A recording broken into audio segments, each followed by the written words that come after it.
Assalamualaikum warahmatullahi wabarakatuh. Distribusi dalam ekonomi Islam memiliki peran penting dalam mencerminkan prinsip-prinsip keadilan sosial dan ekonomi yang menjadi landasan sistem ekonomi ini.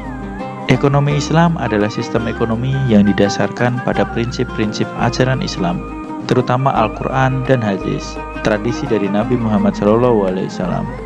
Sistem ini menekankan prinsip-prinsip keadilan, kebersamaan, dan etika dalam semua aspek kehidupan ekonomi.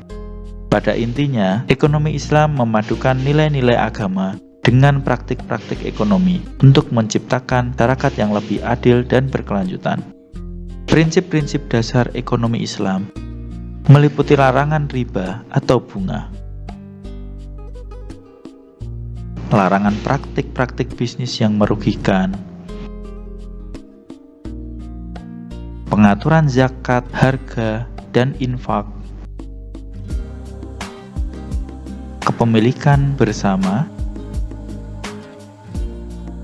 serta promosi berbagi risiko dan keuntungan.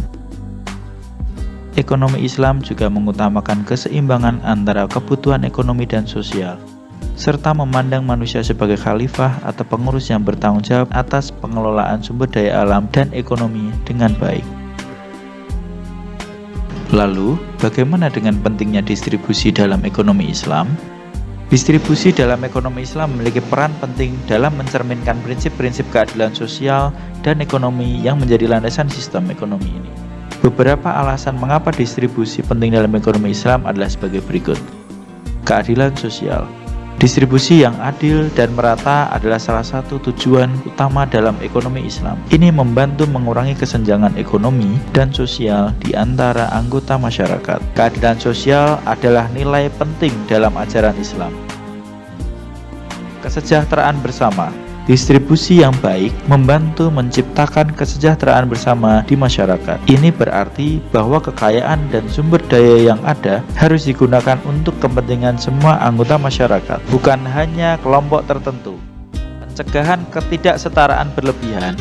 Ekonomi Islam menentang konsentrasi kekayaan dan kekuasaan yang berlebihan di tangan segelintir individu atau kelompok. Dengan distribusi yang adil, sistem ini bertujuan untuk mencegah ketidaksetaraan yang berlebihan. Kemudian, kepatuhan terhadap prinsip-prinsip Islam. Distribusi yang adil adalah bentuk kepemilikan yang sesuai dengan ajaran Islam. Dalam Islam, orang-orang diberi tanggung jawab untuk mengelola sumber daya ekonomi dengan adil dan menjalankan praktik-praktik ekonomi yang etis. Kemudian, terkait pentingnya penerapan ekonomi Islam, berdasarkan prinsip-prinsip dasar, Islam mengatur sistem ekonominya, membedakan antara kemewahan yang diperlukan dan yang diinginkan. Sebelum para sarjana barat memperkenalkan ekonomi bebas, Islam mengajarkan prinsip-prinsip ekonominya yang dijelaskan oleh firman Allah Subhanahu wa taala di dalam surah Al-Baqarah ayat 29. Huwallazi khalaqa lakum ma fil ardi jami'an thumma istawa ila as-samaa'i fasawwahunna sab'a samawat. Ayat 29 yang artinya Tuhan menciptakan segala sesuatu di bumi untukmu, dan surah Al-Anfal ayat 1. Yas'alunaka 'anil anfal Qulil anfalu lillahi war rasul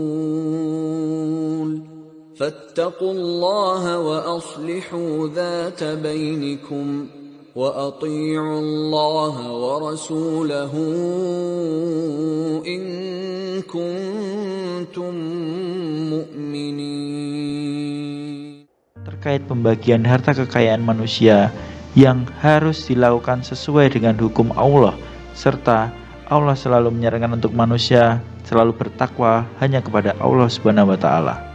Jika prinsip ekonomi Islam berada pada garis tengah, hal ini menunjukkan bahwa siapapun yang mampu berekspresi mempunyai kekuasaan atas urusan pribadinya. Selain hak-hak individu, terdapat juga hak-hak sosial yang diuraikan sebagai berikut melalui uraian tentang harta benda perseorangan dalam Islam. Karena Islam sebagian besar mendasarkan visinya pada satu tujuan masyarakat. Menurutnya, segala harta benda adalah milik Allah Ta'ala, dan orang-orang yang mempelajari syariat sangat mengetahui bahwa hukum apapun selain domain disebut hukum Allah, berarti hak masyarakat atau hak umum. Sistem ekonomi Islam tidak hanya berfokus pada kepentingan individu dan tidak hanya pada masyarakat saja, namun mempertimbangkan kedua kepentingan tersebut secara bersama-sama dan berusaha menjaga keseimbangannya. Kemudian tentang nilai-nilai dasar ekonomi Islam. Yang pertama yaitu adalah tentang kepemilikan. Islam mengakui kepemilikan individual. Bahkan di samping itu, Islam juga mengakui akan adanya kepemilikan oleh masyarakat dan oleh negara. Tetapi kepemilikan tersebut sifatnya tidaklah absolut, melainkan relatif. Kepemilikan yang ada pada seorang atau masyarakat atau negara tersebut bukanlah sepenuhnya milik dan hasil usaha mereka, tetapi itu adalah amanat dan kepercayaan dari Tuhan kepada mereka. Quran Surat Al-Ra'd, Surat ke-13 ayat ke-28. Dan surat Al-Fajr, surat ke-89 ayat 16, yang harus dijaga, dipelihara, dan dipergunakan dengan sebaik-baiknya. Oleh karena itu, seseorang tidak boleh menghambur-hamburkan hartanya dan atau mendiamkan hartanya, karena hal itu akan kehilangan fungsi sosialnya dan akan kehilangan multiplier efek dan maslahat dari kehadiran harta tersebut.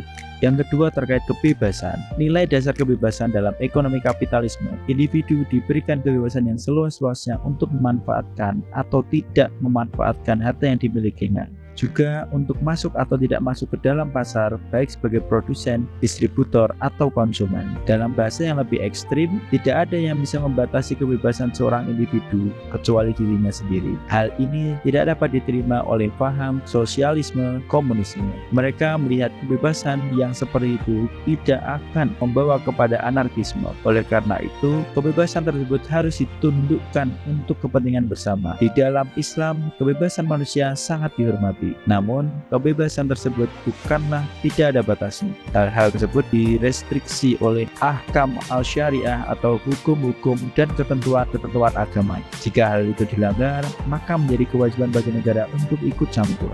Kemudian keadilan, yaitu memberikan setiap hak kepada para pemiliknya tanpa melebihkan ataupun mengurangi. Dalam sistem sosialisme dan komunisme sudah menjadi kewenangan negara, dalam sistem kapitalisme menjadi kewenangan individu. Sedangkan dalam sistem ekonomi Islam itu ada kewenangan dan kekuasaan Tuhan. Quran Surah 42 ayat ke-17. Kemudian yang terakhir terkait keseimbangan. Dalam Islam, persoalan keseimbangan ini mendapat bobot dan perhatian yang besar. Ada keseimbangan tidak hanya antara kepentingan individu dan kepentingan kolektif, dunia, dan seterusnya, fisik dan spiritual, pikiran dan jiwa, idealisme dan fakta, tetapi juga antara modal dan aktivitas, produksi dan konsumsi, serta sirkulasi kekayaan. Oleh karena itu, Islam mengharamkan dan mencegah terjadinya penimbunan dan perpindahan harta pada segelintir orang saja, sebagaimana makna dalam surah Al-Hasyr surat ke-59 ayat ke-7, yang artinya harta tidak boleh berpindah hanya pada orang-orang kaya saja. Jika terdapat perbedaan yang jelas dalam hubungan harta benda individu untuk memenuhi kebutuhannya, berarti telah terjadi praktik kezaliman. Kemudian poin kelima dalam nilai-nilai dari konsep dasar ekonomi Islam adalah persaudaraan dan kebersamaan. Dalam sosialisme komunisme, persaudaraan dan kebersamaan merupakan nilai yang paling penting dan utama.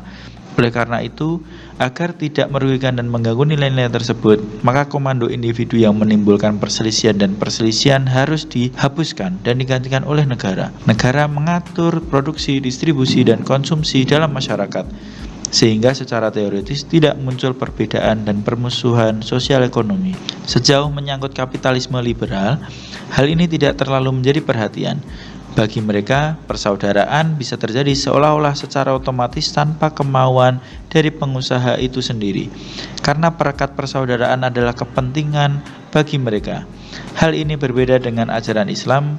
Pertemuan dalam Islam merupakan wujud keimanan seseorang sesuai terkandung dalam Quran Surat Al-Hujurat surah ke-49 ayat ke-10. Mekanisme distribusi dalam ekonomi Islam. Yang pertama terkait mekanisme ekonomi. Mekanisme ekonomi meliputi aktivitas ekonomi yang bersifat produktif berupa berbagai kegiatan pengembangan harta dalam akad-akad muamalah. Yang kedua, mekanisme non-ekonomi.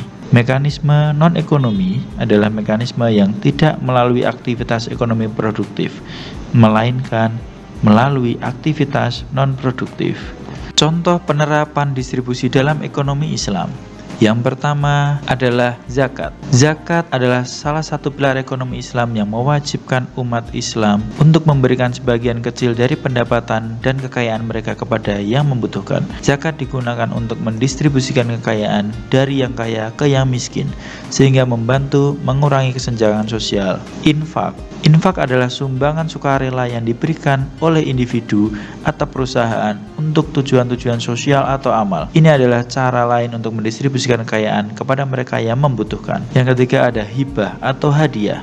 Dalam ekonomi Islam, memberikan hadiah atau bantuan kepada keluarga, teman, atau orang-orang yang membutuhkan adalah praktik yang sangat dianjurkan. Ini dapat dianggap sebagai bentuk distribusi pendapatan yang lebih pribadi. Kewajiban keluarga. Dalam Islam, keluarga memiliki kewajiban untuk mendukung anggota keluarga yang membutuhkan, seperti orang tua yang lanjut usia atau anak-anak yang belum dewasa. Ini adalah bentuk distribusi yang terjadi di tingkat keluarga. Kerja sosial. KUMS adalah kewajiban bagi umat Islam yang mengharuskan mereka untuk membagi pendapatan mereka menjadi dua bagian. Satu untuk ulama atau pemimpin agama, dan satu lagi untuk kepentingan umum dan kemasyarakatan.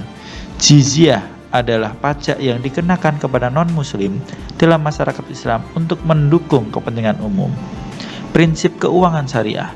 Dalam sistem keuangan Islam, prinsip syariah mengatur transaksi dan investasi agar tidak melibatkan riba atau bunga atau praktik-praktik yang dianggap haram. Prinsip ini bertujuan untuk mencegah redistribusi kekayaan yang tidak adil. Selain itu, ekonomi Islam juga menekankan keadilan sosial dan ekonomi yang mencakup pembagian sumber daya dan kekayaan dengan cara yang adil dan merata.